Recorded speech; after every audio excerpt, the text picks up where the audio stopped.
Hello, hello, hello. Welcome to the third Apex podcast. I'm your host, Taryn Huck. I'm not really the host, I just like to say that. Here with my brother Kyle Huck. What's up, Kyle? Hello, everybody. Hello, hello, hello. And here with the one and only Big Mike, aka Michael Manning. What's Outstanding. How's everybody doing today? I can't figure that out. Oh. Yeah, it's good. Okay, there it is. Yep. There it is. Sick. We're doing this one live this time. So if you're watching on YouTube or whatever other platform I post this on, you can check out our stream at twitch.tv/Apex Gaming Esports, all one word. And I'll have that link in the description. We got a few things to talk about today. We're going to talk about the stream because it was mind-blowing. So It was it absolutely insane. Yeah. So we'll go back to the beginning here. So what happened was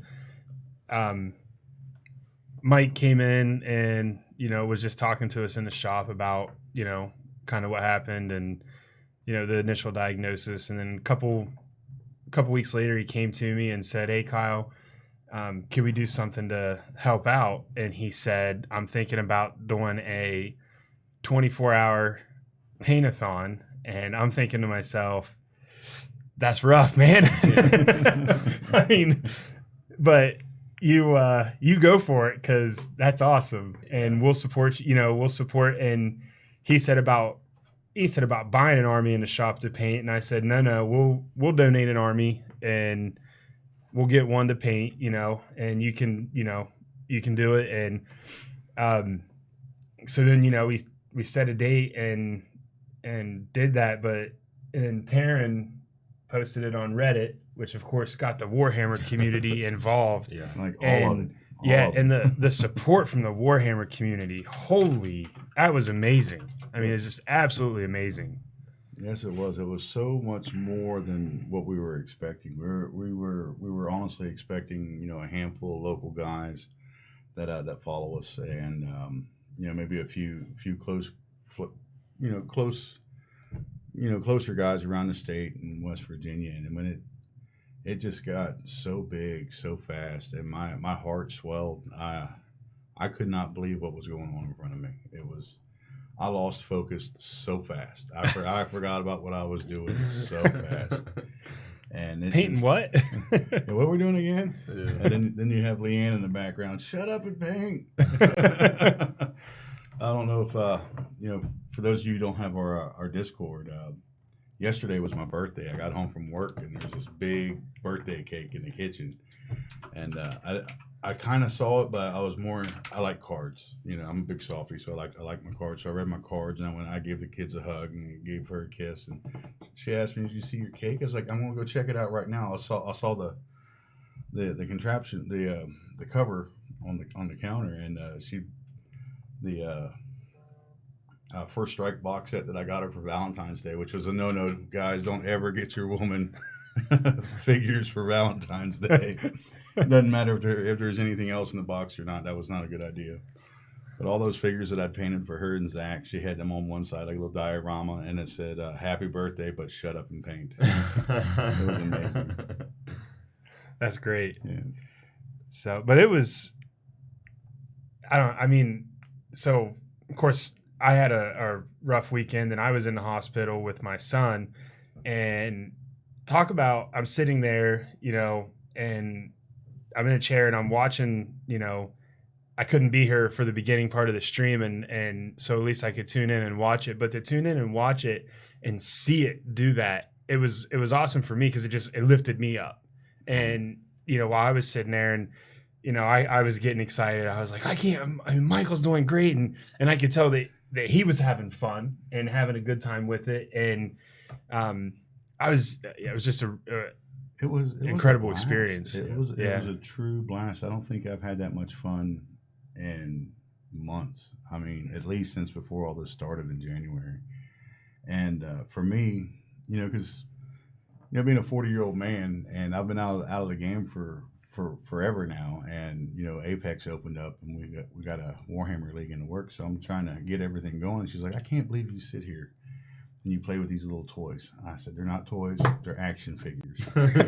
She goes, they don't move. So that's when I started messing with the magnets. And all that. I was like, Now they they're move. action fiction. Now they Oh move. my gosh. And for having a hobby like that come really, the community for that hobby really come through and pull so much support together in such a short amount of time. It was incredible. Yeah. I didn't know anything about the Warhammer community, and they very quickly showed me what kind of community they are, with how quickly they answered, and they were like, if they couldn't donate, they were trying to get other people and get the word out and stuff, and just sharing it like crazy for us, and cross posting it, and getting streamers to host us and everything. And then the rest of them were just incredibly generous as well. Oh yes, and just the amount of people we had in the feed with us in the room was that was incredible. So I want to real quick, Super Quintendo, thanks for the sub, man. Oh yeah, I saw that earlier. Really, really appreciate it. And I punched or Poot, how do you say that? Thank you very much for joining in from Costa Rica. That's awesome. That is amazing. I missed the Costa Rica. I recognize you from the stream, but I missed that you're from Costa Rica. I failed to mention that country and all the shout outs that I gave that night. That is awesome. Thank you for joining us. So do we want to kind of tell some of the numbers before? I was about to say before we even the original Facebook goal that Leanne had on her Facebook page, that fundraiser she started on there. The goal was $1,000, and we had $400 already just from either like local people, just people donating to her page before we started the stream. And then it went from $400 to, by the end of the stream, it was over $4,250 just on our Facebook. And then we had some people couldn't donate on Facebook, so we quickly got our PayPal up there, and it got about $350. And our Twitch revenue, it was just from like Twitch Prime subs and people gifting subs and the bits, it ended up getting up to $1,160. So we really raised nearly $6,000. Was that like 57 or 58? It was like like 58. And we still have not auctioned off the armies yet. Yeah, I'm sadly still working on them. Whenever we finish those. I have gotten the towel almost done. I have to paint the weapons bits, and they're pretty much done. I primed them up this morning before I went to work. It was nice and cool, wasn't too humid, so that's taken care of. The towel will be done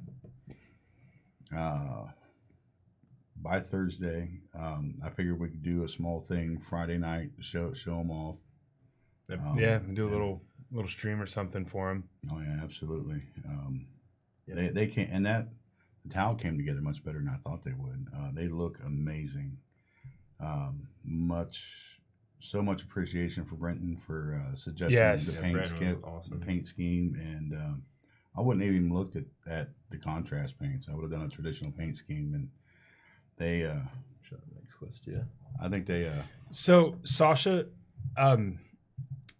we are looking into it.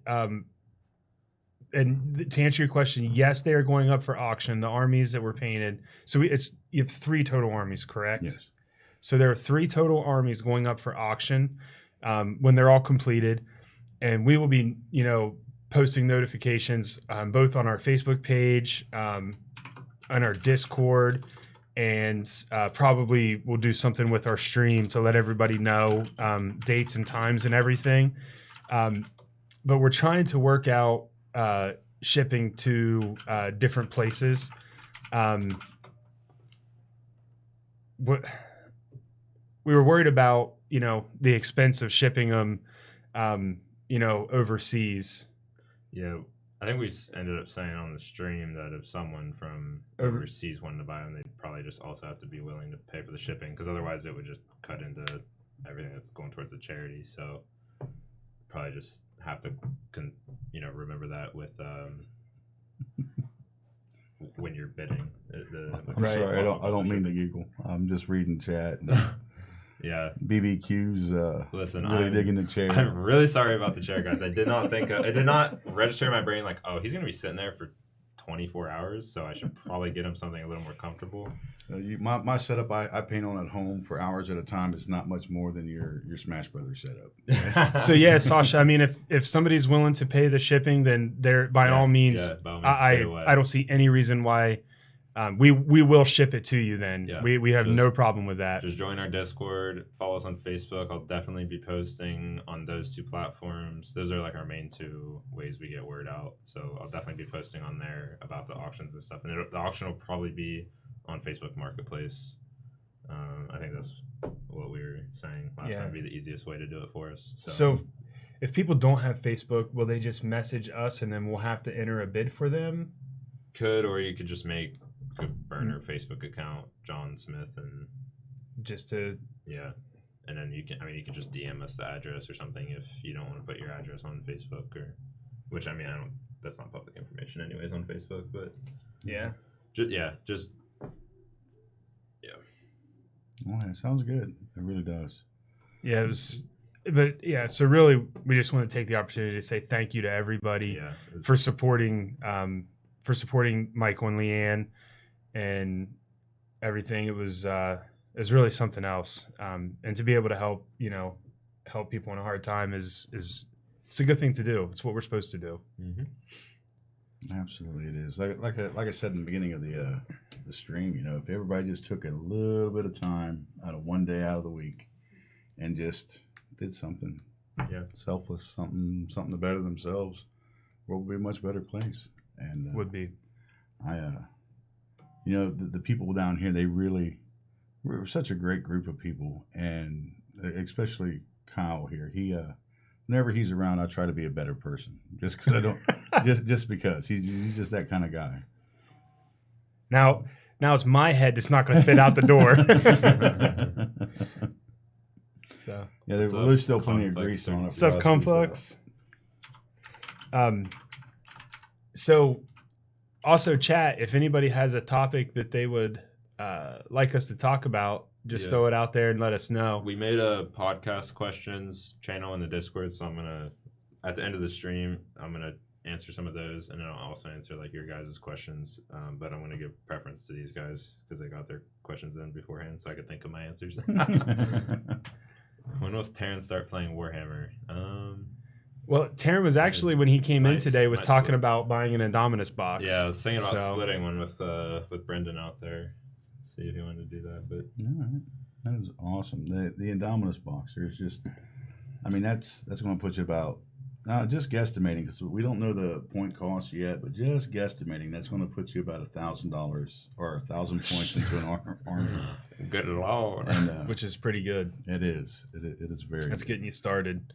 Especially since our escalation league that we're getting ready to fire here is going to start at 500 points. Oh yes. So we're going to start at 500. I think we were going to do a whole month, weren't we, at 500? I think so. And then we were going to do a month at 1,000, and then I'd have to get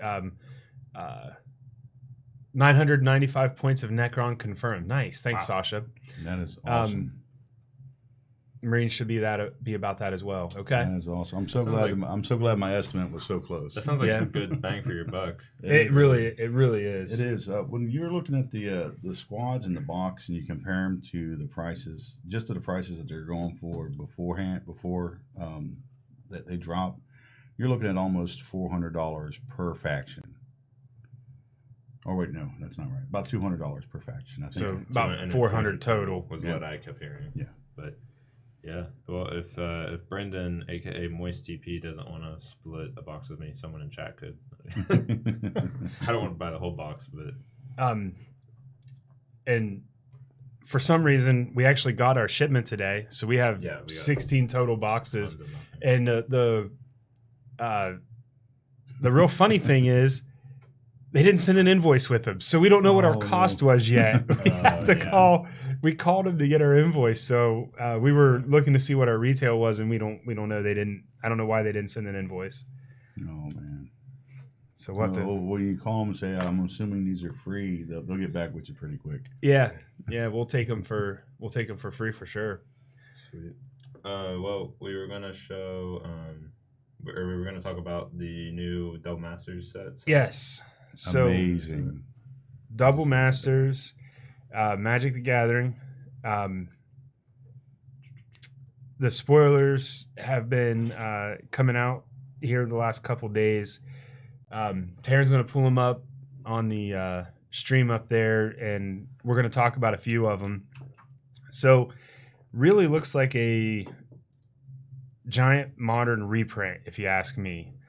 And it's really funny because it gets controversial when you start talking about reprints. And as far as the shop is concerned, I really see like there's really about 3 positives and 1 negative to me. And the first positive is a bunch of people are going to buy it because it's a bunch of staples that a bunch of people want.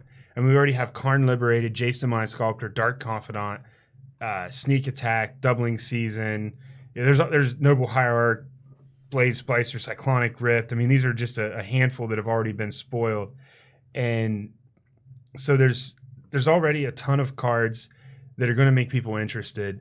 And when that happens, it gets people cards that they need to get into Magic, and especially to get into the more eternal formats like Modern, that can be very, very expensive.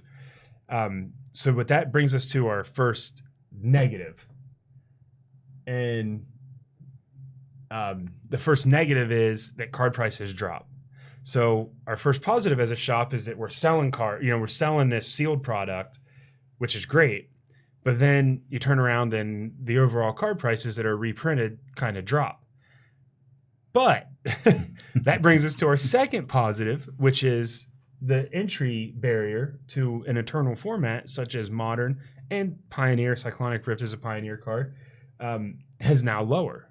Yeah, so more people can play Magic and the game can continue to grow, which is a huge positive because if we get more players playing the game, then card prices will go back up because they will be consumed. Exactly. So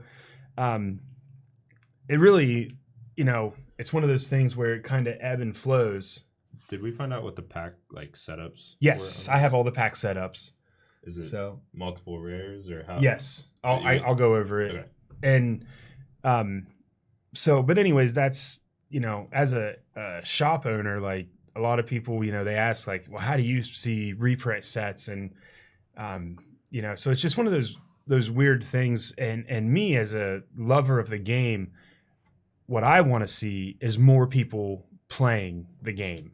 I want to see more people in the shop, more people, having fun in a bigger community. Of course, would love for COVID restrictions to be over so we can, right now we have safety precautions everywhere. Yes. Only 2 people per table, cap our events at 16, we're 2,900 square feet.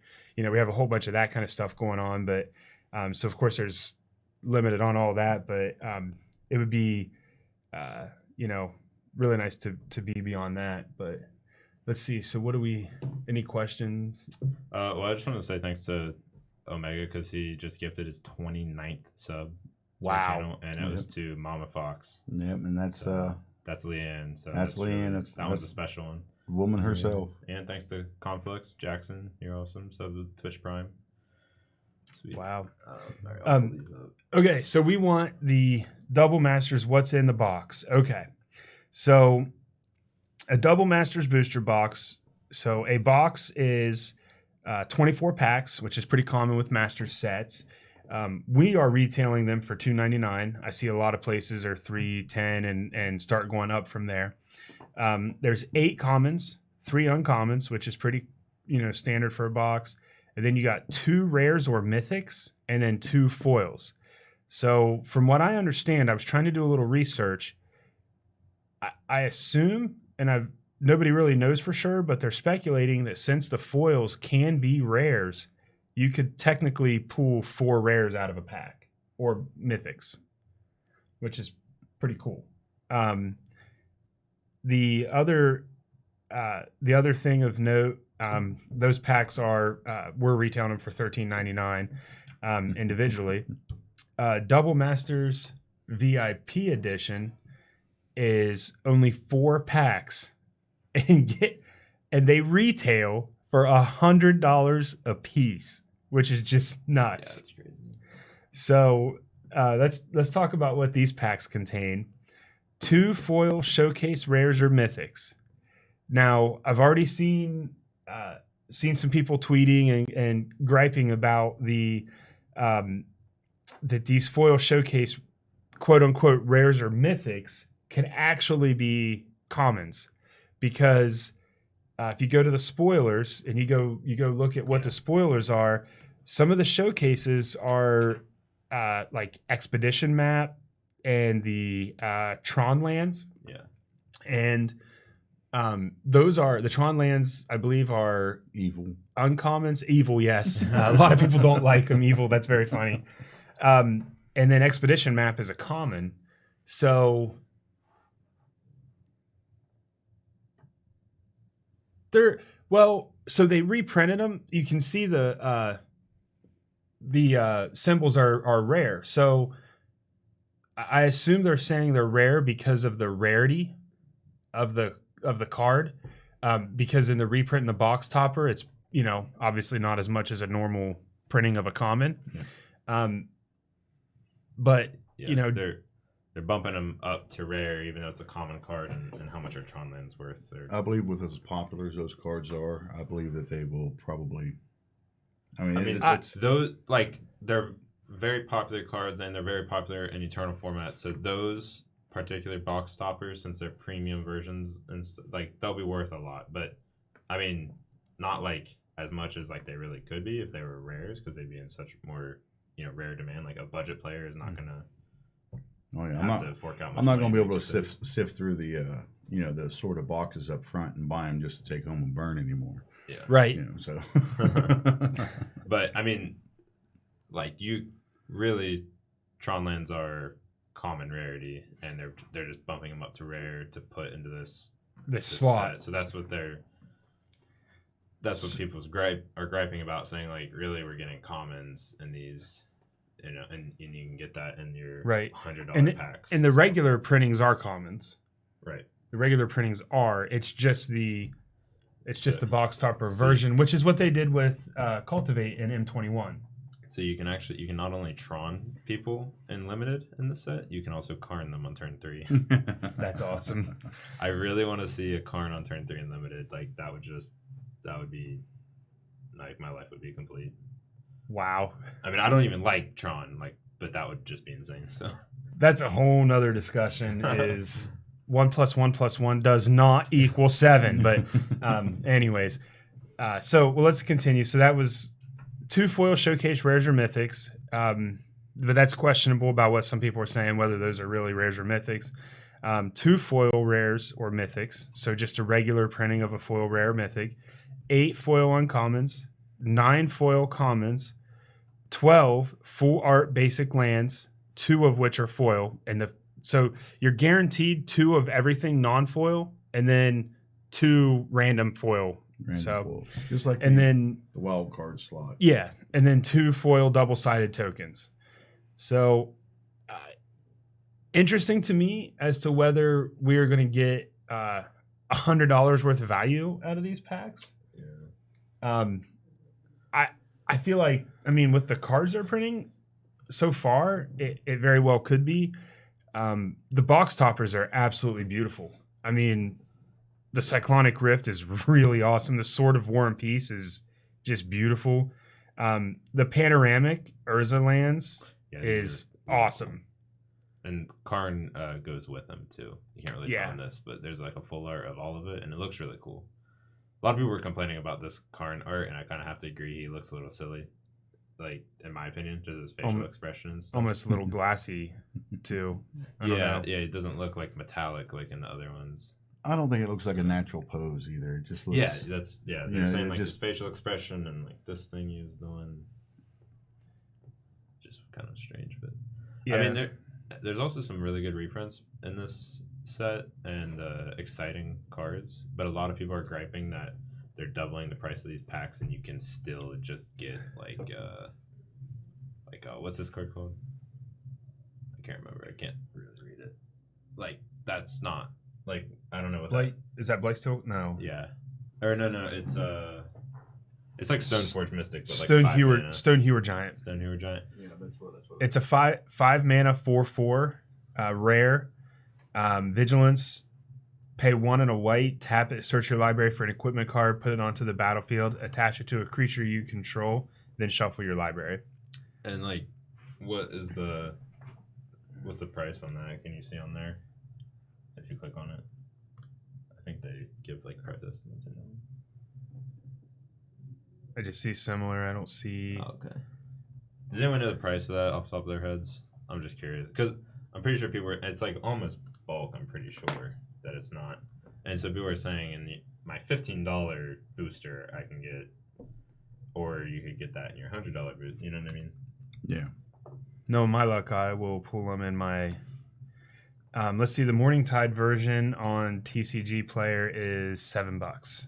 Okay, so it's not as bad as I thought, but Yeah, still probably drop quite a bit. Yeah, it'll drop, and you won't be happy about opening that in your $15 packs. But I've seen a few complaints about the EV of the set already, but I can also see it. I mean, it's hard to.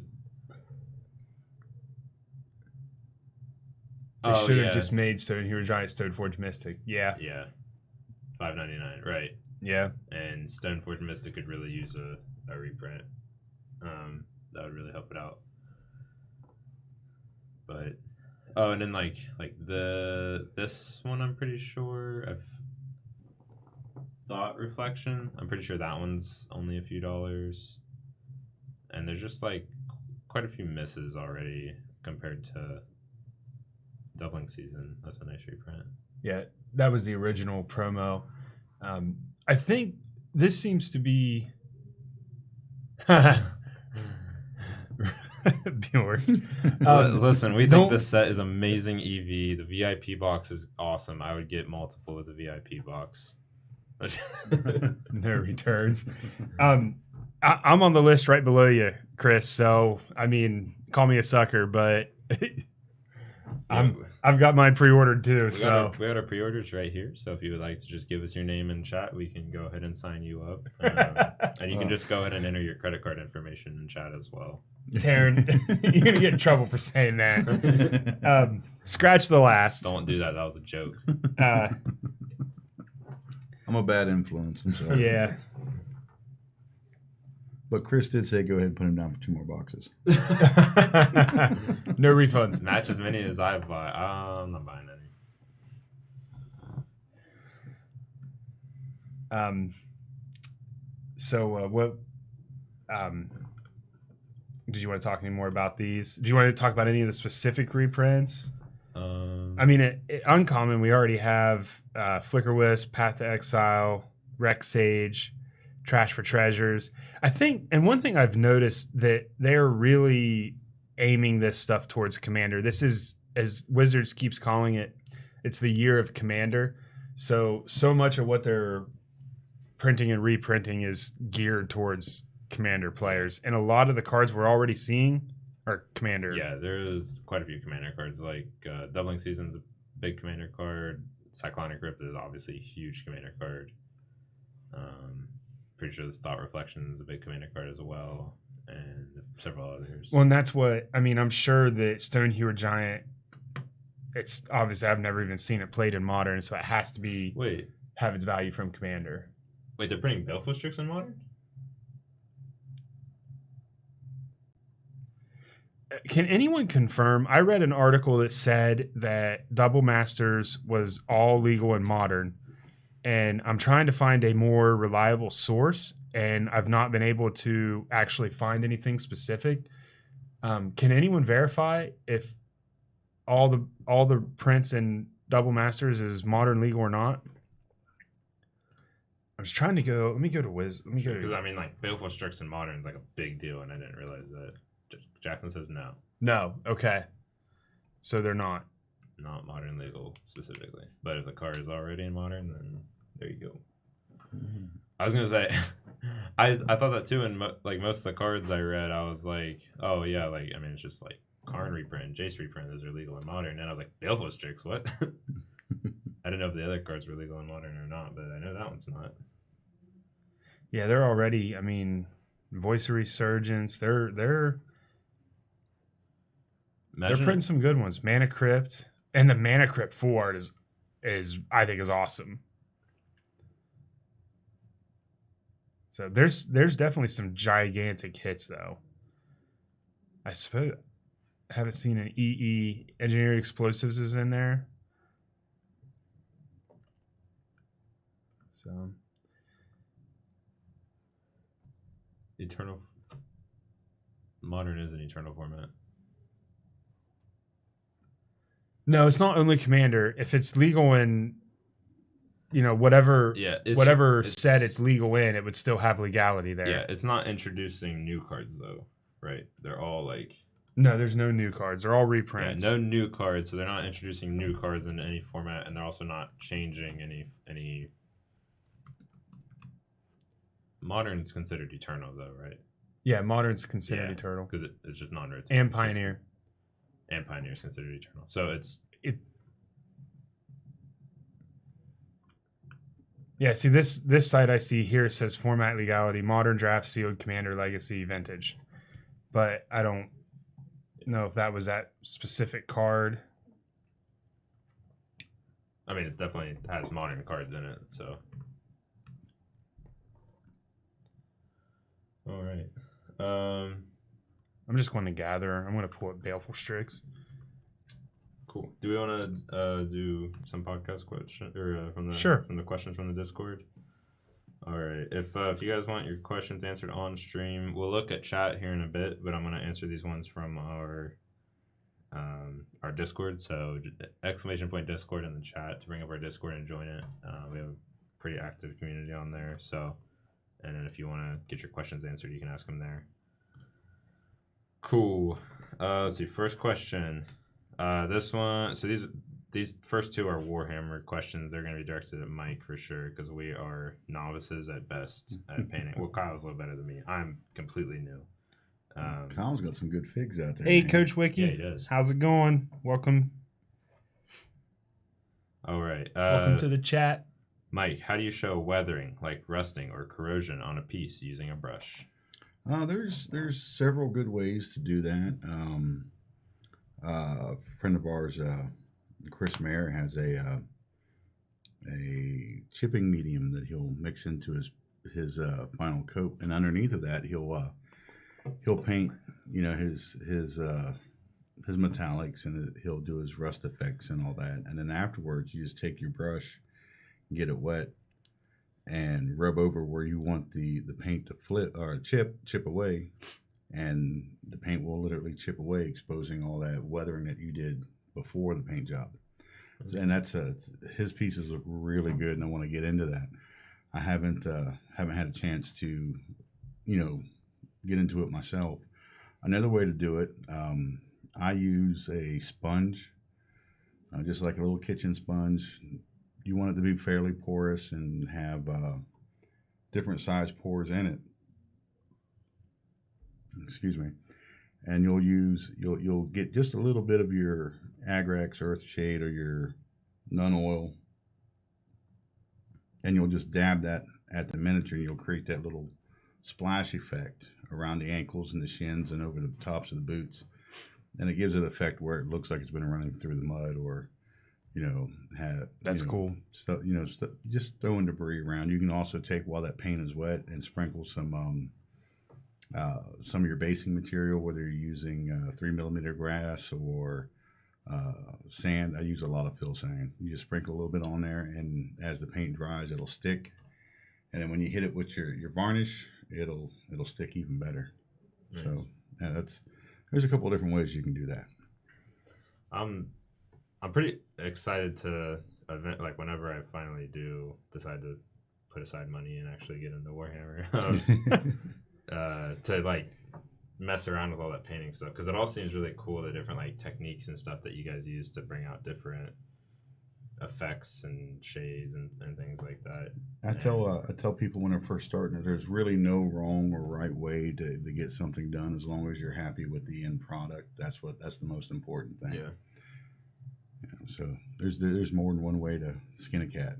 Cool. Yeah, I heard that one before. And then another question from the same person: what do you do to make small details pop? Well, that can be done a couple different ways. My favorite way of doing that, so you don't lose your detail while you're painting, I do a zenithal shade, or I used to call it a ambient shade. Basically, I use darker colors to do my base colors with. That way, when you're painting and you don't get paint all the way down in one little crack of your detail, if it's a real light color, it's going to shine like a star in the night sky. But if it's a darker color, it'll tend to blend in with the natural shadow of the model itself. But once I got that dark color on the primed on the model, I'll take a lighter color. If it's more of a neutral color, like if I'm working with shades of gray, I just go with a real light shade of gray over from the top down. Or if it's black, I like to do white. It gives you really good contrast. And you just go straight down from the model with either your rattle can or your airbrush. You just do a couple quick swipes, just enough to highlight basically the detail of the model from the top down. And then even catching it later in your base coat. All paint is different levels of opacity. Opacity and translucent properties. Yeah.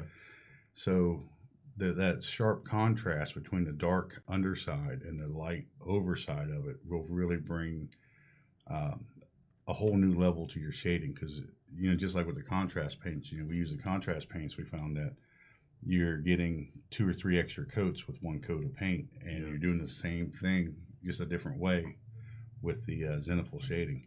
And with the contrast paints, it really brings it out. I mean, it really looks sharp. Sasha the Soviet, thanks so much for the host. We appreciate that. Omega typhus corrosion is also good for aging / grime. It's pretty much dirt in paint form. I'm gonna have to remember that, man. I appreciate that. Typhus corrosion. Interesting. I'll have to try it too. Cool. All right, this one from Barbecue Chicken Isaac. He said, favorite video game. For me, hands down, it is anything from the Borderlands franchise. I love the cartoony look to it. As a former Marine and former law enforcement officer, sometimes I have trouble getting into the first-person shooters that when it looks like work. Yeah. So the cartoony feel of the Borderlands, I really love it. And I love the storylines too. The characters, they're just all kind of goofy. Claptrap is just the boss. One time I had a Borderlands game for like PlayStation Vita or something. When I had a PlayStation Vita, I guess I actually still have that. I should get that out again. But I didn't actually touch Borderlands. I was too busy playing Final Fantasy X like 3 times. I played Borderlands 2 for 8 years straight. I mean, solid. I mean, I'd upgrade boxes just to keep up with Borderlands updates and new releases. And we should 100%. I have Final Fantasy X still. I should bring it down here, and we should have an ongoing store game where people can just come in and contribute. Just like if you want to come in and contribute to Final Fantasy X, come in and contribute. I remember being 13 years old and spending 2 years of my life playing Final Fantasy IV. Yeah. I mean, so my story with Final Fantasy X is my college roommate and I are like, I'm surprised our PlayStation didn't melt. We played it. We either skipped class, one of us went and got the other one meals. We 100% played it 24/7 for like 2 weeks in a row. And we like beat and unlocked everything you could do. And it was really bad. Go to class. What is that your pick for your favorite of all time? No. Oh man, I don't know. It's between the Zelda franchise and the Final Fantasy franchise. the Final Fantasy franchise is obviously just incredibly epic, and the Zelda franchise tugs at my heartstrings because I was little when the original Nintendo came out, and playing the first two, Zeldas on that are some of my fondest childhood memories with brothers and cousins and stuff. The first two Zelda games were my first experience with an RPG style game. Right. And you didn't have the freedom in Zelda that you do in others, but it was just the fact that you could go on and you complete this quest, but you didn't have to go right away to something else. It didn't move you to another map. You could mess around and kill whatever you needed, go get your hearts, and it was right. It was awesome.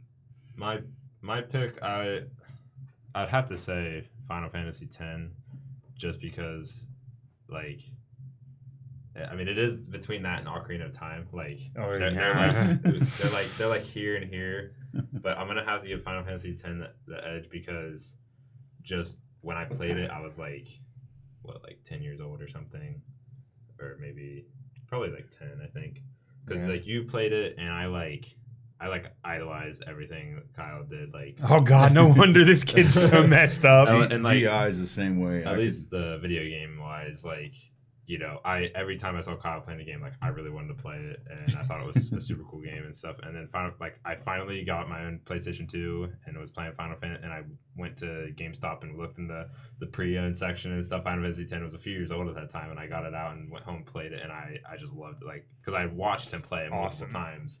And then, like, I finally got to play it, do what I wanted with the characters and stuff, and I loved it. And it was awesome. I put so many hours into that game.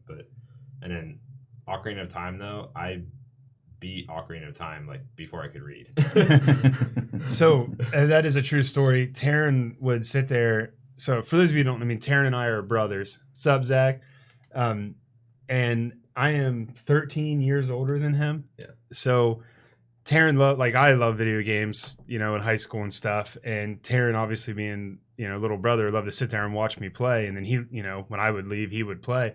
And he would come over and he would grab, me or mom or dad or another sibling, whatever. And he would drag us back over to read the chat to him. So he couldn't even read. And finally I'm like, you got to learn to read, kid. Yeah. And so I was ahead of my class in reading, like reading comprehension and stuff, and it was 100% from video games, most notably Zelda Ocarina of Time. Like, I could read in kindergarten. Funny story there. Just because of that. Little Titus, Zachary Titus, Leanne's youngest son, he was struggling a little bit with reading and some other things in school when we started playing Dungeons and Dragons. And we would catch him, like, hiding behind the couch reading the Dungeon Master's Manual. Oh, man! And now he's 10 years old, and he reads like a 15-year-old kid. He's on a high school level because of that. Because of Dungeons and Dragons. His arithmetic, his basic adding and subtracting went through the roof because he have to add dice together and subtract this and multiply that. He just almost overnight. The main attribute that I attribute to video games, like 100%, is just like critical thinking and problem solving. Mm-hmm. That, I mean, you have a problem in a video game, you have to figure it out. That's how you move on. And a lot of times in life, when people get a problem, if they don't have that kind of experience and stuff, they'll kind of buckle or fold or give up on it or go somewhere else. But I mean, like, I feel like if you have played video games and have that experience, like, whoop, time to beat this level, like, figure it out. We gotta get this puzzle quest done. Yeah. I mean, I beat Legend of Zelda, Ocarina of Time Water Temple. Like, what can you even throw at me? Unless it's a jumping puzzle quest, and then I'm come here, Zach. Cool. All right, let's do the next question. All right, Lucas, thoughts on WotC's handling of bans, unbans across all formats. Most interested in hearing about Pioneer. Oh boy. Okay. So I'll jump in. I would like them to see here. I think everybody's going to answer this question depend on their play style. Yeah. Because I mean, while I will play combo, I prefer a mid-range slugfest, and that's me. So, I like interactive games. So people probably tell me I should probably play like Commander or something, but I would like to see them slow Pioneer down a little bit. I don't like to see turn 3, turn 4, turn 5 very consistent combos. Whoa, easy.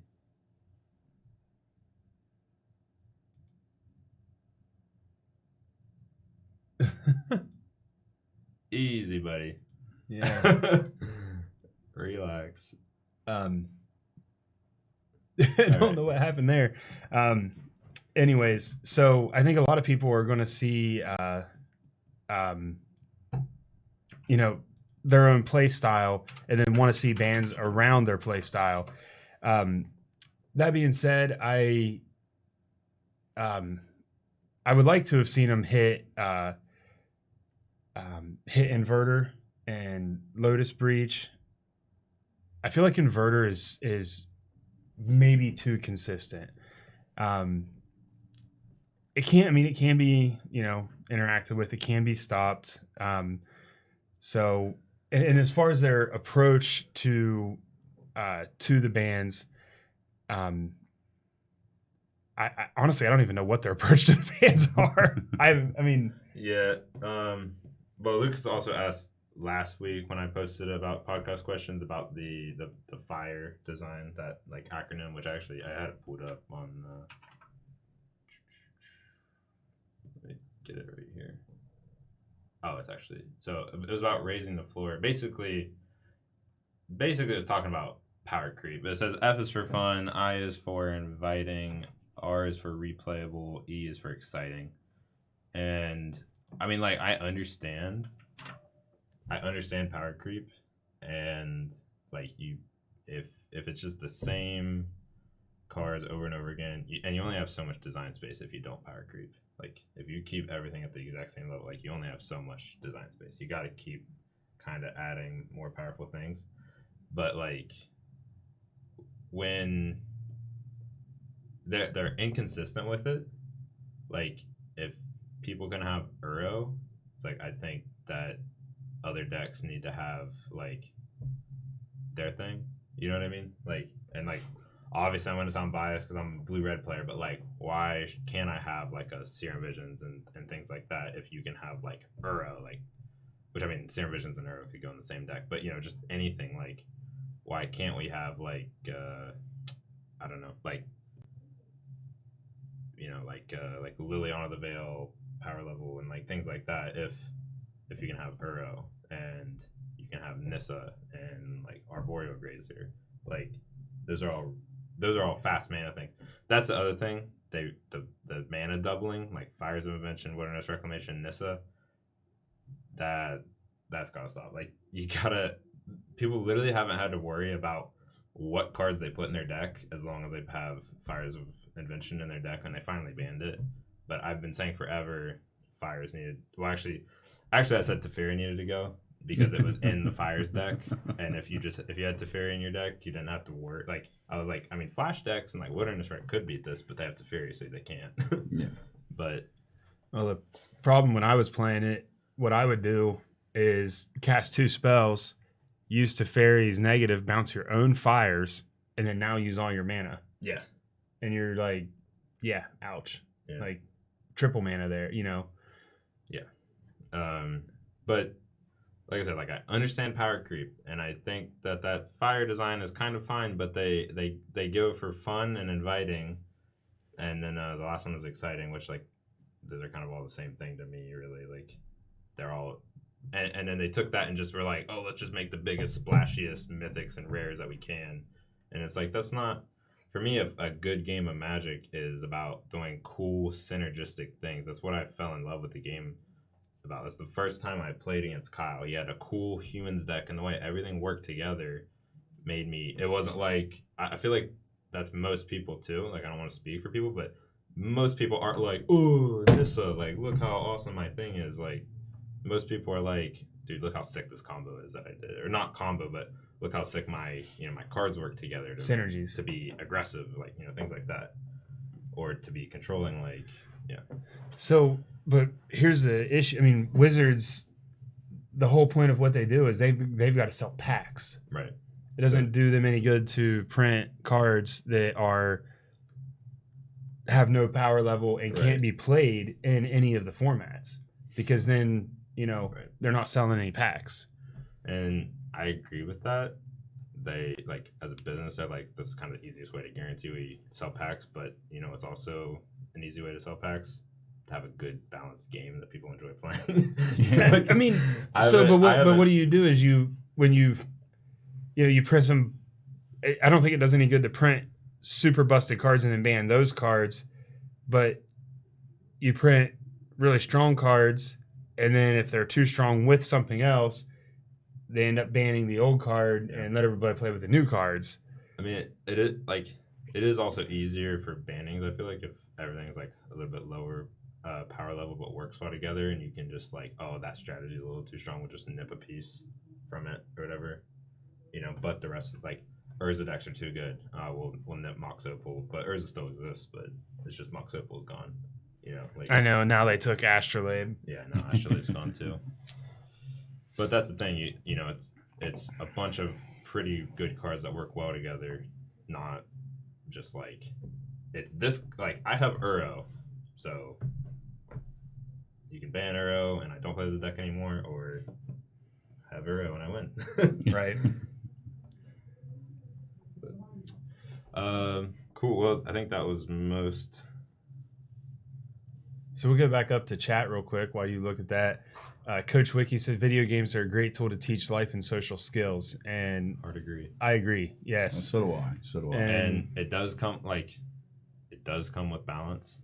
Like, obviously moderation. There's a lot of people that get hooked on video games and stuff, and you need to have a life outside of video games. But I think video games are a great way to teach social skills, problem solving skills, and also I lost what I was gonna say. Well, for me, competitiveness. I was gonna say in competitive games, competitiveness. After the Marine Corps, I used MMOs. I see Sancho here talking about MMO guilds. I played EverQuest, and later than I played WoW, and I used EverQuest really to help reintegrate back into society. Because I mean, in the military, you don't treat one another well. To us, we're treating each other just like we would, normal people would, but it's on a different level. You guys are on different frequencies. Yeah, it's a completely different world, and I used Ventrilo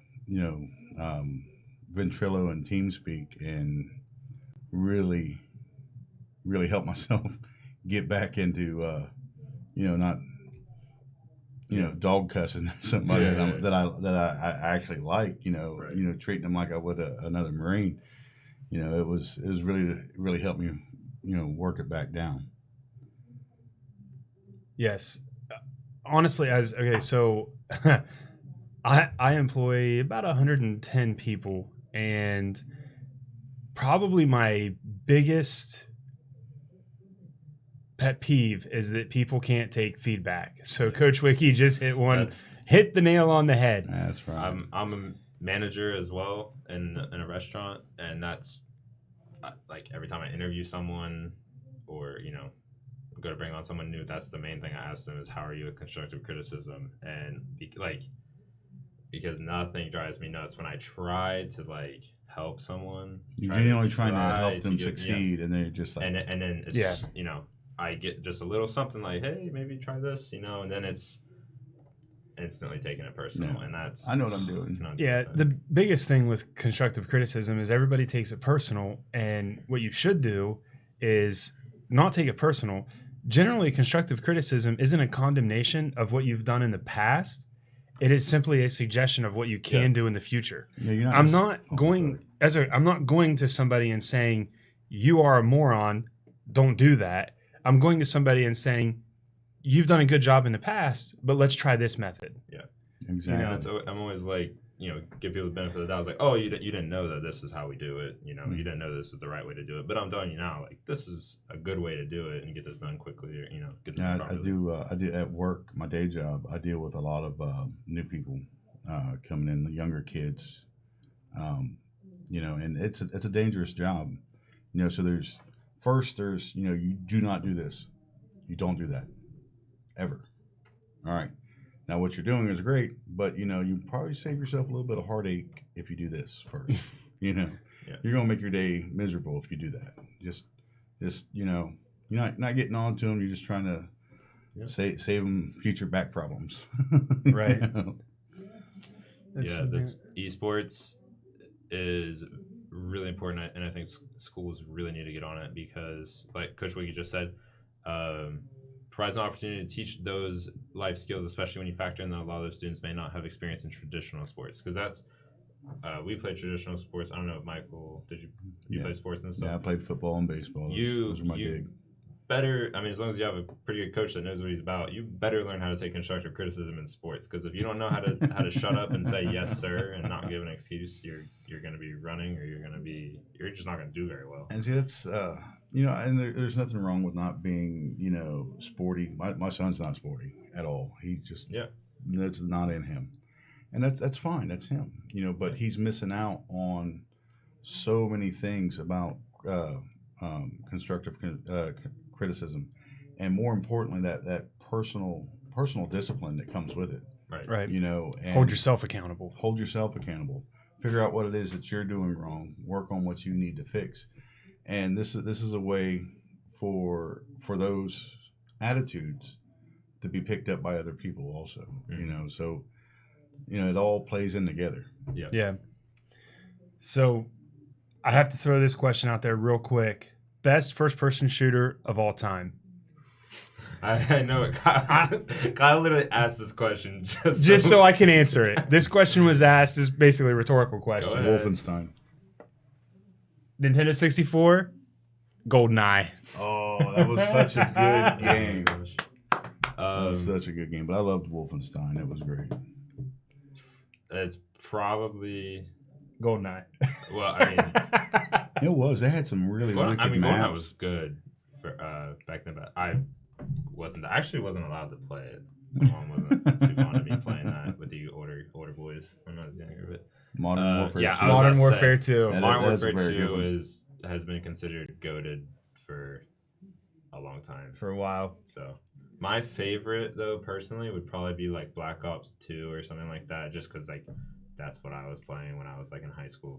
Get on the Xbox and play like Black Ops 2 or Modern Warfare 3 was a good one. But sweet. Well, we ended up covering a variety of topics. Got on some life coaching and stuff. And just to answer the question earlier from Roblox, I am nobody. That's who I am. I'm assuming that person like knew you or something. I don't know who it was, but I just there's the kids play Roblox. There's no telling who that is. I know it's not Zach because Zach's already in channel, but there's no telling. It's probably for all I know, it could be my dad. Cool. All right. Well, I think that's gonna do it for us. We're getting close to the hour mark, so better wrap it up. But all right. Any other parting remarks? Well, I just want to say for everybody that's here from Saturday and Sunday that we are milling over future events, and we want to keep everything going. We want to do more events in the future. We might not be as big or as in depth. I'm going to take smaller bites on what I say I want to get done. That's for sure.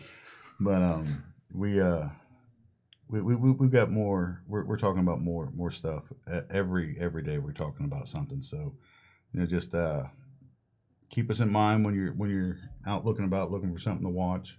Just give us a check, and we'll keep everybody as updated as possible in the future. Yeah. I just want to say, Warhammer community, you guys really showed out, and I was just amazed the entire time. Like, I went to bed at like what was it, like midnight or 1 in the morning, and we were at 170 and starting to dip down to like 150 and stuff. I was like, oh, it'd probably be like 50 viewers or something when I wake up in like 6 hours. And I woke up and we were at like 270, and I was just amazed. So it was just incredible. We'd hit 350 or close to 350 at a couple points, and it was great. It said on Twitch that 309 was our peak, but it was could it? have been sometimes. Yeah, Twitch their is off on the metrics. metrics are weird. It said we had 170 subscribers, and we actually had got up to like 260 or something like that. So I don't know why. Outstanding. All I know is it was truly humbling to witness what happened this weekend. It really was. Awesome. Well, thanks so much for watching, everyone. Until next time. Until next time. Peace.